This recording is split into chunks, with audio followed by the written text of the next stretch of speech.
Welcome back to the channel. Today we're going to take this 420cc Predator Hemi engine and put it to good use. More specifically, we're going to install this engine on the back of the Cushman Desperado diesel electric golf cart.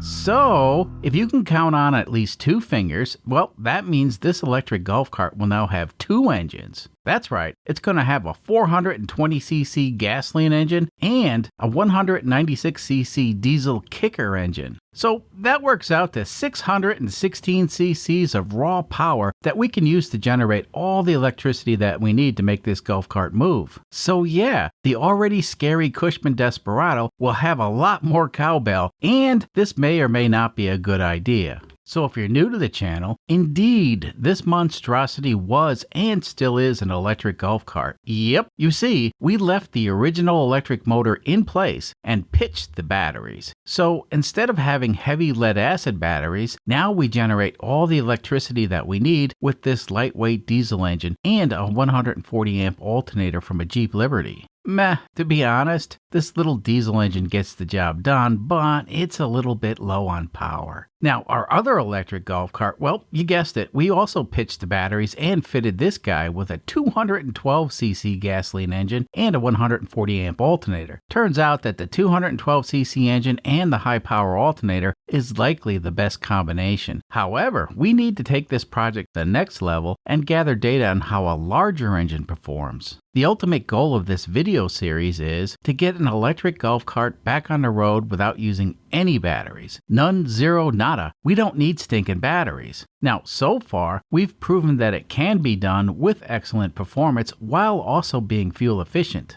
You know, there's a lot of math that happens when you use an engine to generate electricity. It turns out generating electricity and using it to power a vehicle is not a trivial task. Anyway, we covered the math and the limitations in previous videos, so I definitely recommend you check out our older videos if this novel way of powering an electric golf cart interests you. So somehow, we need to install another engine and an alternator on this golf cart without putting in too much effort. And what I mean by that is, this second engine is more or less for experimentation purposes, and why not just bolt it to the back of the golf cart where we have plenty of space? Chances are, this contraption's never going to be on a golf course ever again, so why not use the space we have? Well, let's take a look at the engine that we intend on using and learn its backstory. So this engine has a long history with the channel, and we originally installed this 420cc engine in our much abused project car. Yep, because, well, how fast can you make a Honda go with a slightly larger lawnmower engine? It's a legitimate question. Anyway, it turns out the 420cc engine was a tight fit, but we made it happen. Now, of course, we couldn't leave well enough alone, so we converted the engine over to fuel injection. That's right, now we had a Honda Insight with a fuel-injected lawnmower engine, so that pretty much is what Honda built in the first place. But of course, our version had a little bit more charm. I mean, who doesn't love doing stuff just for fun? Let's watch this poor engine struggle.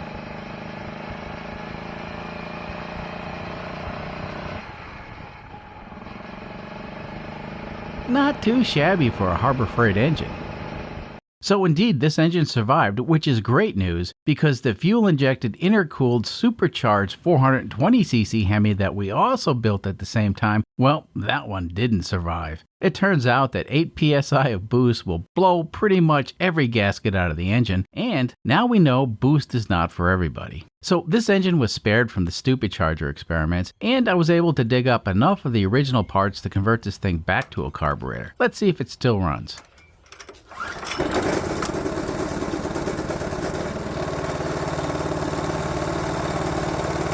Yep, this will work just fine. So we're going to have to construct a whole new jumbo-sized petroleum battery for the Desperado, and these are the special parts we're going to be using. Let's start with these rubber mount thingies. So I'm going to put a link in the description where I got these parts, plus I'm also going to show the catalog page. Now, I have no affiliation with the Jungle site, and I'm providing these links as a courtesy to the viewers. Hopefully this will reduce the amount of questions I get about where the parts came from. Anyway, these rubber motor mounts will be used to support the petroleum battery in each of the corners. These will help drastically reduce the vibrations that are transferred to the golf cart chassis.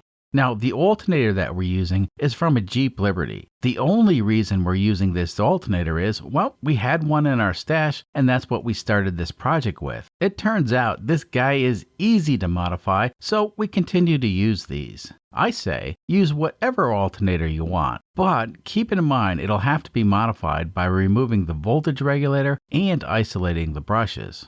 So for a quick and easy way to mount the alternator, we're using these pillow block bearings. These are absolutely not necessary, and you could easily build your own mounts from angle iron. So we do use these aluminum bushings to reduce the size of the bearing hole from a 1/2 inch to 3/8 of an inch. Unfortunately, these bushings are out of stock on the jungle site, and you're going to have to do some searching if you want to use them. Even though the pillow block bearings are not necessary, they do provide a quick, easy, and sturdy way to mount the alternator. Now, later on in the video, we'll show you how to modify this type of alternator so it'll work with the simple control circuit that we're using to throttle the field coils. Now, this guy is the turnbuckle that we're using to adjust the belt tension between the alternator and the engine. As you can see in the description, this part somehow fits both a small block and a big block Chevy engine. For some reason, Chevy parts will fit pretty much everything, which is good to know. The belt we're using is this, and over here you can see the part number. Any brand of belt will work, and the length basically depends on the application. This is a 36-inch belt, and I believe the smallest you can get is 33-inch for a 6-groove belt. Now this is the flange for the 1-inch crankshaft on the 420cc engine. You can also get this flange in 3/4 inch for a 212cc engine. Anyway, this is what we're going to use to mount the crankshaft pulley. Now this crankshaft pulley is something different that we're going to try. It turns out it's a power steering pump pulley from an unknown application. Now this pulley is a lot larger than what we normally use. Unfortunately, the pulley that we normally use is from an unknown application, so I can't really give any advice on that. Anyway, this pulley is a lot larger and will spin the alternator at over 10,000 RPM, which may or may not destroy the alternator. Normally, we want the alternator to spin at around 7,000 RPM. So this guy is not recommended because we have no data on it yet. Our plan is to use this larger pulley so we can run the engine a little bit slower. If it works out, well, we won't actually be spinning the alternator faster than we normally do. Anyway, it has a hub on it that needs to be removed to allow clearance for the crankshaft. And the best way to get rid of this hub is to blast through it with a unibit. Of course, using a drill press is definitely recommended, but it may be possible to use a hand drill.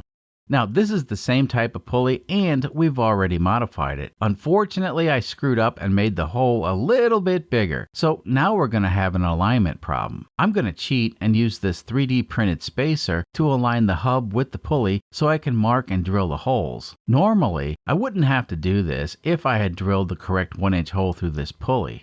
The mounting base that we're going to be using is a chunk of 12-inch by 24-inch A36 mild steel, and this chunky guy is a 1/4 inch thick. Now, unfortunately, I just don't have time to go spelunking in the scrapyard for metal and parts, so I ended up getting this steel from the jungle site for $40. When it comes to the mounting base, thicker is always going to be better, and a 1/4 inch seems to be perfect, especially in this application where we're running a fairly large engine. So let me fast forward this to give you an idea what we're going to be building. Now this last part is the belt adjustment thingy, which will fit between the alternator and the engine. So this turnbuckle, it doesn't have a lot of adjustment and it probably won't line up with any attachment point on the engine. But no worries, once we get all this stuff bolted together, we can make a simple bracket to attach this turnbuckle to the engine, and that'll give us the perfect mounting point. Fast forward a few hours and I have everything bolted to the steel plate. Now the last thing I need to do is find an attachment point on the engine for this turnbuckle. As you can see over here, we had to use a bunch of washers to get the correct spacing. Now this is something I wouldn't normally do, and typically I would just machine a spacer on my lathe. But in the interest of keeping things simple, I used a stack of washers. Oh, and I also have the turnbuckle adjusted to approximately where I want it to be when I have full tension on the belt. Now all we need to do is find an attachment point on the engine. So right here is where I put a steel bracket on the engine. Now this bracket is made from a 1/4 inch thick steel plate. The bracket turns out to be a lot bigger than it needs to be, and once we figure out where we need to drill the hole for the turnbuckle, then I can trim off all the unnecessary material. Anyway, the bracket attaches to the engine using these heavy-duty mounting points, and it fits like this. So all I need to do now is put a little bit of tension on the belt, then I can mark the location of the hole where I need to drill. I'll also make some marks to indicate where I can trim off the excess steel. And that should do it. So this is what the bracket will sort of look like when we're done. Now, trimming off the excess steel is something I do because, well, I can't help myself. It'll drive me crazy if I don't, but in reality, this isn't really necessary. Alright, the hole is drilled and now we can trim this thing down to size. Now, some folks don't like it when I play music during some of the scenes like this one. And a lot of the time, I actually have to use the music to cover up the sound of the radio that's playing in the background or to cover up people talking off camera. This time around, you can hear the sound of the tools hard at work. Now, obviously this is speeded up and it may sound like I'm pushing the power tools too hard, but that's just how it sounds in fast forward. And we're done. So I did shoot some fresh paint on this bracket to make it look pretty. I used this silver color on all my fabricated parts because it shows up better on camera. Normally I would paint something like this satin black, but for YouTube it gets painted silver. So there we go, that's one mechanically completed jumbo-sized petroleum battery. We have plenty of clearance for all the moving bits and everything seems to fit nicely. You know, it took just a few minutes to assemble this thing on camera, but in reality, this was a 2-day project. It seems like everything takes a lot longer when the cameras are rolling. So off camera, I went ahead and welded up a bolt-in cross brace to help support the weight of the petroleum battery. The way I designed this is, the original cross member is going to support the majority of the weight, and the fabricated cross brace is there to take up the rest of the weight. Now, I did this because the frame rails on this golf cart are not really strong, and I didn't want to rely on them to support the weight of this monster. Now, as you can see, I already mounted the rubber isolators. We're using 4 isolators right now, but I may get rid of these 2 and just use one in the center. Now, this may seem counterintuitive, but the 3 isolators will allow more flex in the system, which will further reduce the vibrations that can be transferred. Let's see if the mounting plate will fit. Of course it does. I've already made sure it fit off camera, but yeah, it fits perfect. I wonder why. So these 4 holes are where the engine mounts, and as you can see, we centered the weight of the engine over this cross member. Keeping the majority of the weight over the strongest part of the golf cart should keep the weight of the monster engine from tearing this flimsy golf cart apart. Fast forward a few minutes and the petroleum battery has been assembled for the final time. This massive engine plus the alternator plus the steel plate is really heavy. Actually, it's a lot heavier than I thought it would be. Now, I'm not sure of the actual weight, but it's certainly well over 100 pounds. That should make this 3-wheeled contraption handle about the same as a Porsche 911, which is not exactly a good thing. Okay, ignition on, choke set, and pull. The 420cc Hemi Big Block is live once again. So it looks like the pulleys seem to be spinning okay, so we've got them centered fairly well. Yeah, that's a bit over the top, but I dig it. So we're almost done, and the last bit we need to do is to modify the alternator so we can control it with the low-cost method that we are using. So in order to modify this alternator, the first thing we need to do is remove this plastic cover. That way we can get to the brush holder and the thingy that looks like a voltage regulator but isn't. This is actually a PWM controlled alternator, and it doesn't have a built-in voltage regulator. It turns out the ECU in the car is actually what regulates the voltage this alternator generates. Now, none of this matters other than the fact that we don't have to disable the voltage regulator on this alternator. Alright, the part's removed. Let's take it over to the bench and do surgery on it. The first thing we need to do is remove the brush holder and set it aside for a moment.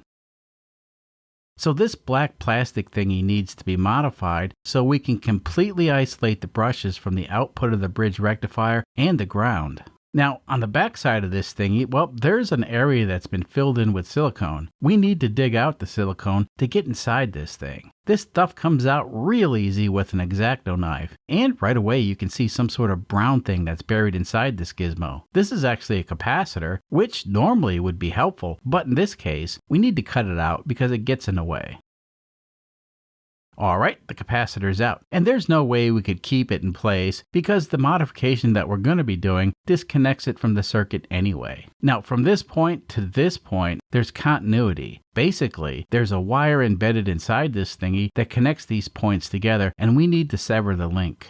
So with the voltmeter, we can see that there's indeed continuity. The reason we need to sever this link is this actually grounds one of the brushes to the case of the alternator. Now in this circuit, this green striped wire goes to the brush that we're working on, and we can't have this brush also connected to ground. And nope, we can't swap the wires around. That would actually cause a short circuit. So both brushes need to be completely isolated. Anyway, in order to sever the link, well, we need to use a Dremel tool to cut into the plastic thingy, and that'll allow us to cut the embedded wire. This is as simple as it gets, a quick cut and the surgery is over. Let's check to confirm the link is severed. Yep, that was a successful cut. Fast forward a bit and I've already connected the purple wire to the positive brush. And now we need to connect the white wire that has the PWM signal to the other brush. Now there's not enough room to directly connect either wire to the brushes, so I'm using a spacer to elevate the connection to where there is room. The spacer is made from a 632 by 1/2 inch aluminum standoff that's been drilled out so an M4 by 20 screw can pass through it. Now I'm also using M4 washers to add just a little bit more distance. Anyway, at this point, the white wire can be connected directly to the brush. This white wire carries the PWM signal and eventually it gets connected to the negative side of the PWM power supply. This is exactly why we have to isolate the ground side of the brushes from the alternator case. Not isolating the ground brush from the alternator case, well, that would cause the alternator to full field and there would be no way to control the alternator. Oh, and if you're actually doing this on the same type of alternator, make sure the screws don't go all the way through and come out the backside of the brush holder.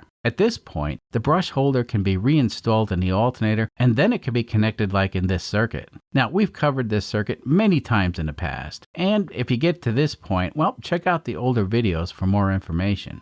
And finally, we're done. Off camera, I went ahead and made all the final connections. Now, I did manage to put the plastic cover back on, but I had to cut away a lot of plastic on the inside. Now, I really don't think it's necessary to reinstall the cover, but these 3 nuts that hold the cover on, well, they definitely need to be installed whether or not the cover's in place. You see, these nuts hold the bridge rectifier in place. Now as you can see, the alternator is directly connected to the electric motor. Now on this golf cart, we don't have a reverse switch, but if we did, well then the wiring would have to pass through the reverse switch. And now for the bad news. It turns out I just don't have enough wire to run both the little diesel engine and the massive 420cc engine today, and that would be epic if we could. Nope, today we're just going to run the 420cc engine, and in the future we'll run the dual engines. Now on this engine, I rigged up a cheapo tachometer, and for today's test, we'll run the engine at 2600 RPM, which is 1000 RPM less than we normally do. The drive-by-wire throttle that controls the field voltage on the alternator is set up for maximum power. In other words, it hasn't been calibrated for the larger engine, and we'll find out if flooring the accelerator will cause the alternator to overload the engine and cause the engine to stall. Before we do anything crazy, let's start the engine and confirm everything actually works.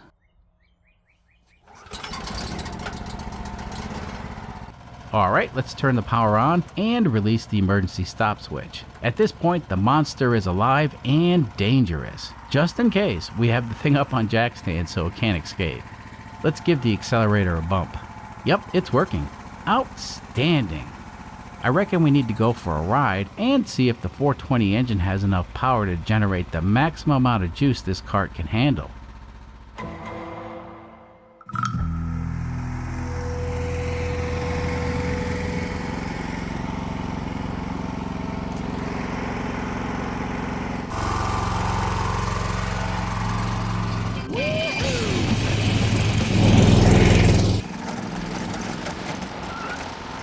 That's what I'm talking about. This thing is scary fast. Now the throttle does have a soft start feature, so takeoff is a little soft. Now driving at full throttle, it's definitely not recommended, but let's go ahead and do that some more.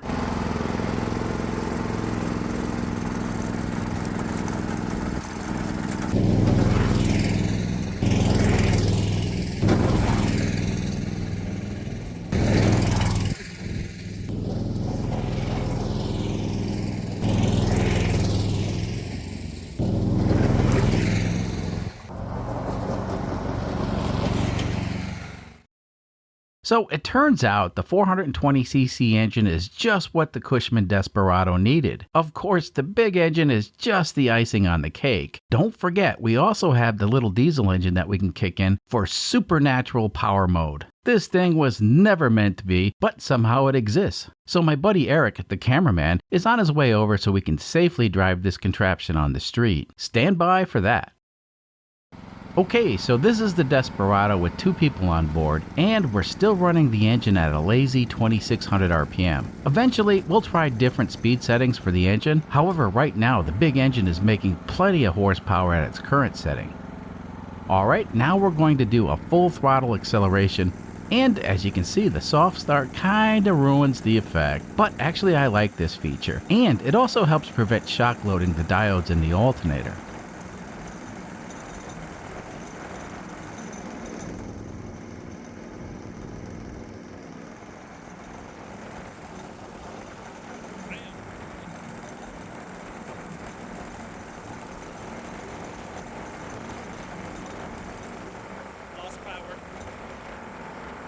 Well, this is interesting. We suddenly lost power to the electric motor. You know, at first, I thought I may have accidentally bumped the emergency stop switch, which actually happens a lot, but nope, that wasn't it.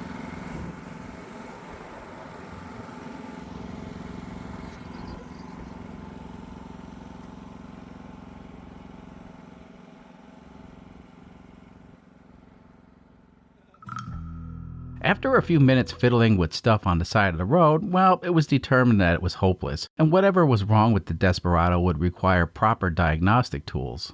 So I had to hike back to the shop to get the recovery vehicle. Now, did you know that Ford spelled backwards stands for Driver Returns on Foot? Yeah, I guess this is what it's like to drive a Ford. So it was a long walk, but I made it back in one piece. So let's see what kind of hillbilly stuff I have in the back of the S10. Nope. Yep, a tow strap. Alright, Operation Recover the Desperado can now begin.